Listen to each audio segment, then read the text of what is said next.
যখন আমার সাথে কথা বলো বা আমার হেল্প এখানে আসো, তো তোমার ওই জিনিসটা কিরকম লাগছে? ভাই আমি প্রথমে তো বুঝতাম না যে আপনি আমাকে কি পরিমাণ হেল্প করছেন। যখন ডে বাই ডে পার হয়ে গেছে, যখন আমার অন্য কোনো ফ্রেন্ড আসছিল, অন্য কোনো মাধ্যমে আসছিল, তো তাদের যে একটা হয়রানি, এইটা থেকে আমি আল্লাহকে হাজার শুকরিয়া করছিলাম যে সজীব ভাই আমার পাশে আছে। না না, এটা যার আমি কারণে আমার সবাইকে কোনো করি নাকি? ভাই অ্যাটেন্ডেন্সের কথা কি বলবো, যে বাংলাদেশে তো এরকম কোনো সিস্টেম নাই। সো আসসালামু আলাইকুম, আমি মেহেদী হাসান সজীব আপনাদের মাঝে আবার চলে আসলাম। সো আমি এখন কথা বলবো আমার এক ছোটো ভাইয়ের সাথে। ও বগুড়া টিএ ম্যাথস থেকে ম্যাথস কমপ্লিট করছে। সো ম্যাথস কমপ্লিট করার জন্য পর ও হায়ার ডিগ্রিতে এখন চান্দিকা ইউনিভার্সিটি আছে। সো আমি ওকে সম্পূর্ণ এখানে আসার সম্পূর্ণ হেল্পটা আমি করি। সো ওর সাথে আমি কথা বলবো এখন। তো চলেন আমরা কথা বলি ওর সাথে। আসসালামু আলাইকুম ভাই, কেমন আছো ভাই? ওয়ালাইকুম আসসালাম ভাই, আলহামদুলিল্লাহ আমি ভালো আছি। আপনি কেমন আছেন?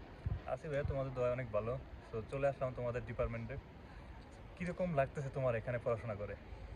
ডেফিনেটলি এখানে অনেক ভালো লাগতেছে ভাইয়া। আর ভার্সিটিটা অনেক বড় ভার্সিটি এটা। আর এখানে আর ইন্ডিয়ার যে স্টাডির যে সিস্টেমটা, তা বাংলাদেশ থেকে অনেক ডিফারেন্ট।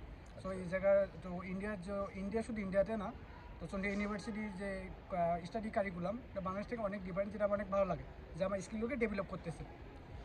তো তুমি তো, আমি যেটা জানি তুমি আগে ম্যাথস কমপ্লিট করছো, রাইট? তো ম্যাথস কমপ্লিট করে তো বাংলাদেশে তুমি ভালো একটা স্যালারি আর্ন করতা তুমি পার মান্থ। সো তুমি ওখানে হসপিটাল জব রেখে তো এখানে কেন আসলে হায়ার ডিগ্রি করার জন্য?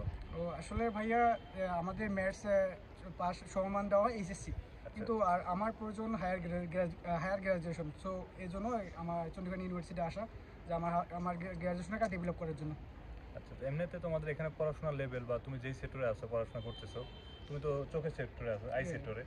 তো এখানে পড়াশোনা কীরকম লাগছে, তুমি বুঝতে পারতেছো বা এখানে পড়াশোনার মানটা কীরকম? আসলে ভাই এখানে প্রথমে আসার পর একটু সমস্যা হয়েছিল, কারণ এখানে ইংলিশ মিডিয়াম, আর আমরা তো ওইভাবে বাংলাদেশে ওইরকম পড়াশোনা করিনি। তো প্রথমে প্রথমে 2-1 সপ্তাহ একটু খারাপ লাগছিল। তারপরে এখানে যখন মেসিং হয়ে গেছে, এখন মোটামুটি ইনশাল্লাহ সব কিছু ঠিকঠাক আছে, ভালোভাবেই চলতেছে। কিন্তু একটা কথাই বলবো যে এখানকার পড়াশোনা অনেক হার্ড, আর নিজেকে অনেক পরিশ্রম করতে হয়। ও এখানে পরিশ্রম না করলে কেউ এখান থেকে কিছু করতে পারবে না। হ্যাঁ, এটা তো তুমি যখন বাইরে আসছো, ভালো ইউনিভার্সিটিতে আসছো, সো এখানে তোমার পড়াশোনার লেভেলটা ওরকমই। তো এই কারণে তোমাকে পরিশ্রম করতে হবে পাশাপাশি। কিন্তু এখানে আমি যেটা জানি যে এখানে 75% যদি অ্যাটেন্ডেন্স থাকে তাইলে অতটা সমস্যা হয় না। সো এটাই তো ঝামেলা নাকি? হ্যাঁ ভাই, অ্যাটেন্ডেন্সের কথা কি বলবো, যে বাংলাদেশে তো এরকম কোনো সিস্টেম নাই, কিন্তু এখানে যদি অ্যাটেন্ডেন্স 75-এর নিচে চলে আসে, তাহলে সেই সাবজেক্টটা সে এমএসটিটা ডিটেন খায়। সো এইটা খুব সেন্সিটিভ একটা বিষয়। এখন আমরা যতটাই অসুস্থ হই না কেন, তারপর আমাদের প্রত্যেক দিন প্রেজেন্ট থাকতে হয়।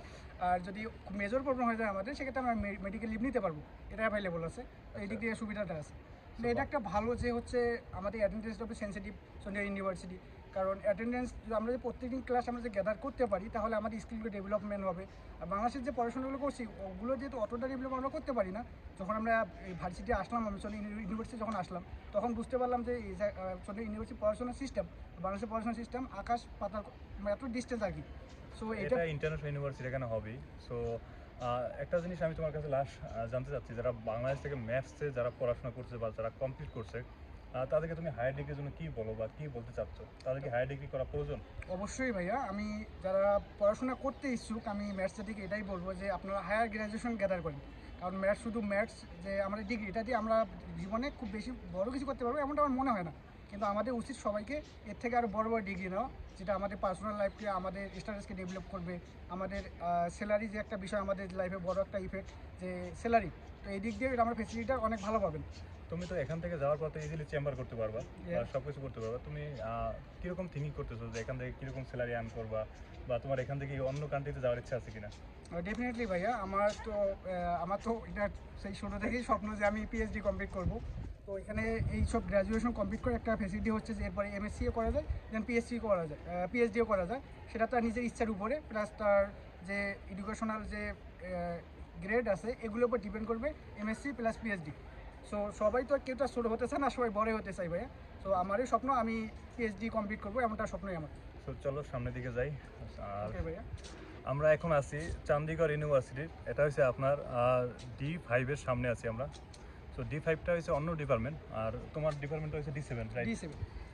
সো এখানে পুরো ওয়েদারটা বলেন, সব কিছুই বা ইউনিভার্সিটিটা একদম অন্যরকম বাংলাদেশ থেকে।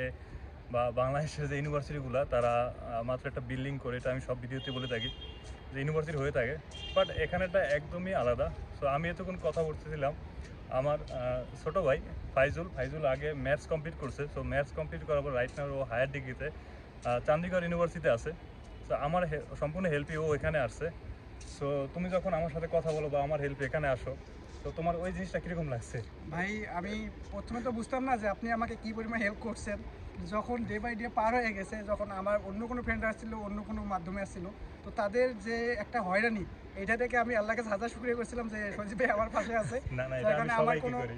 হ্যাঁ, উনি আমার এখানে আসার পর আমার যেগুলো অফিসিয়াল যে কাজ যেগুলো ছিল, আমাকে আলহামদুলিল্লাহ কোনো কিছুই করতে হয়নি, সম্পূর্ণ ভাইয়া আমার কমপ্লিট করে দিছে। যে এটার এটা জন্য দেখো, আমার আমি যখন আসছি প্রথমে এই ইউনিভার্সিটিতে তখন আমার অনেক প্রবলেম হয়েছে। তো ওই থেকেই আমি সবাইকে হেল্প করাটা ট্রাই করি।